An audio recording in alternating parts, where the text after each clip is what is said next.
You know those behaviors we absolutely hate about ourselves? The really self-destructive ones? Well, what if they aren't signs of weakness or moral failure at all? What if instead they're actually misguided protectors, working overtime just to keep us alive?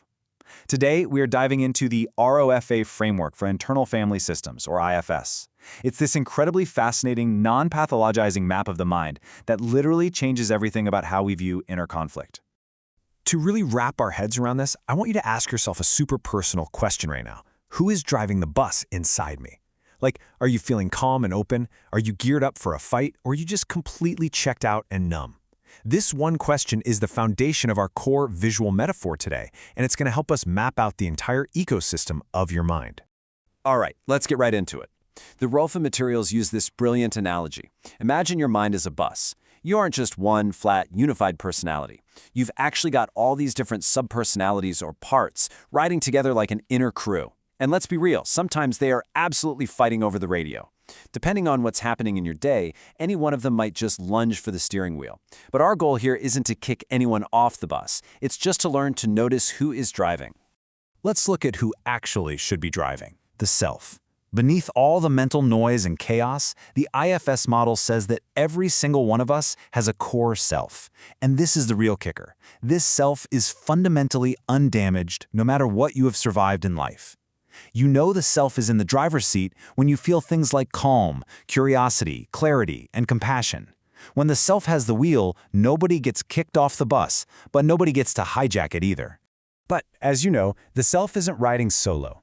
Let's meet the rest of the passengers. The ROFA framework groups our inner crew into three main types of parts: exiles, managers, and firefighters. These are the subpersonalities that step in and try to take over when things get really tough. And the important thing to remember is every single one of them is genuinely trying to help, even if the real-world results end up looking like a total disaster. First up, we have the exiles. These are usually the really young, incredibly vulnerable parts of you that carry the heavy stuff: old trauma, deep shame, fear, or grief. They hold the deepest pain. And because that pain feels like it could just completely flood and overwhelm your whole system, these parts get locked away. They're literally exiled to the back seat of the bus, just so you can continue to function in your everyday life. Now, to make sure those exiles stay safely hidden, your system deploys proactive protectors, the managers. These are the parts that plan, criticize, people-please, and demand absolute perfection. They are constantly trying to control your daily life, your relationships, your environment. Why? Because their core belief is simple. If I don't stay in charge and keep us relentlessly busy, that pain in the backseat is going to break loose. But what happens when the pain breaks through anyway? Well, that is when the firefighters take the wheel. Our culture usually looks at impulsive behaviors, things like substance use, explosive rage, or totally dissociating, as our ultimate enemies. But IFS flips that entirely. It sees them as an emergency response crew. Their protective intent is just to put out that overwhelming emotional fire instantly. They grab whatever tool works right now to stop the pain, and honestly, they do not care about the consequences. And there is a really profound tragedy to the firefighter part. The ROFI guide describes it with this incredibly vivid metaphor. When you're drowning in old pain, the firefighter throws you the exact only rope it knows. And hey, for an hour, the fire is out. It is literally trying to save your life. But the rope is also a noose. The firefighter saves you from that immediate, unbearable distress, but it often ends up burning your life down in the process through destructive fallout. So, you might be wondering, why do these internal parts take on such extreme, exhausting jobs in the first place? Parts aren't born extreme. They get forced into these rigid roles because of the heavy luggage they are forced to carry. To really understand why your inner crew acts out the way it does, we have to look at what exactly they're dragging onto this bus. In IFS, this heavy luggage is called a burden. It's basically a painful belief that these parts picked up. There are three types. You've got personal burdens, which come from your own direct trauma; legacy burdens, which are handed down through your family line, like the belief that men don't grieve; and third, societal burdens, which come from the broader culture and structures around us. Which brings us to the core of today's focus, the burden of systems, and when outer structures become inner luggage. This is absolutely fascinating. The ROFA framework points out that some of the absolute heaviest luggage your parts are carrying isn't even yours to begin with. It notes that real-world systemic burdens, like racism, housing injustice, or mass incarceration, impose a crushing weight on people. External inequalities actually get translated directly into internal baggage. So these outer structures become deeply internalized expectations that your managers and firefighters are just constantly battling against. This completely reframes the narrative. What our culture so often labels as an individual's moral failure is, according to the source material, frequently just an internal part buckling under systemic oppression. If a system is constantly signaling that you aren't safe or worthy, your internal protectors have to work overtime. The pain isn't some inherent defect in you, it's a product of the system you are surviving in. Let's look at some specific examples from the curriculum to make this concrete. They list things like the deep, pervasive shame our culture attaches to poverty, or the harsh stigma against addiction, even the judgment surrounding mental illness or just needing help. These societal judgments don't just stay outside of us, they get absorbed. Your parts take on that shame, and then your firefighters have to act out just to numb that exact same shame. It's a brutal cycle. But the ROFA guide offers a really empowering tool here. Just naming a societal burden is the first huge step in separating it from your true self. Imagine looking at a belief like, I'm unworthy because I need help, and being able to say, hold on, this belief was given to me by society. It is not me. That starts taking the luggage right off the part. You realize you don't actually have to carry the weight of a broken culture. So how does carrying all this show up physically? While the ROFA map brings in polyvagal theory to show us our body's dashboard. When you're in the green gear, you feel safe, connected, and yourself can easily drive.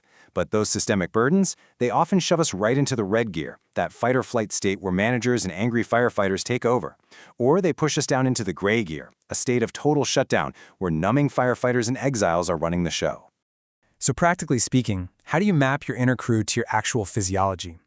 The guide suggests tracking 3 things today. First, notice what gear you are in right now, green, red, or gray. Second, ask yourself which part of you feels active in your body. And third, what is that part trying to protect you from? Believe it or not, just naming your gear, literally just saying, okay, I'm in red right now, starts to shift your nervous system. Now, as you start noticing these extreme parts, especially the firefighters, your first instinct is probably going to be to fight them. But the text is super clear on this. You cannot fire the firefighter.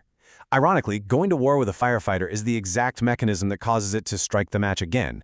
When you beat yourself up after a relapse, that's just a manager part attacking a firefighter part.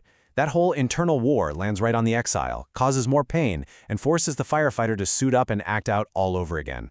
So, if war doesn't work, what does? The ROFA solution is this beautiful concept called retiring parts with honors. Rather than trying to kill off our self-destructive coping mechanisms, we approach them with the calm compassion of the core self. We recognize, hey, they were just trying to keep the system safe in a really hostile world, and they were using the only tools they had available at the time. The guide actually gives us a script for how to engage these protectors. It goes like this. I see what you've been doing. I see why. Thank you for keeping me alive when nothing else did. Just imagine that. When a firefighter part finally hears that, it can actually start to stand down. Because for the very first time, the core self is offering to watch the fire, so the protective part doesn't have to carry that massive burden all by itself anymore. Just a quick note on boundaries here, which is absolutely crucial. In ROFA's peer support groups, they keep things really safe. They strictly focus on learning the map, naming the burdens, and tracking the nervous system. They do not dig deep into old trauma or the intense pain of exiles. That is strictly reserved for a trained therapist. The beauty is, anyone can start safely noticing their parts today without having to rip open their deepest wounds. And that brings us to the core philosophy of this entire explainer. All parts welcome. You really do not have to fix yourself to belong. There isn't a part of you that is fundamentally broken or evil. There are just exhausted protectors carrying incredibly heavy loads. Loads that, a lot of the time, were slapped on them by society itself. Healing really does just start by noticing them, without the shame. So, I'm going to leave you with this one final provocative thought to chew on. If your most destructive parts have actually been carrying the unfair weight of a completely broken societal system, what would happen if, instead of fighting them today, you simply thanked them for keeping you alive? Keep learning, keep noticing, and we'll see you in the next explainer.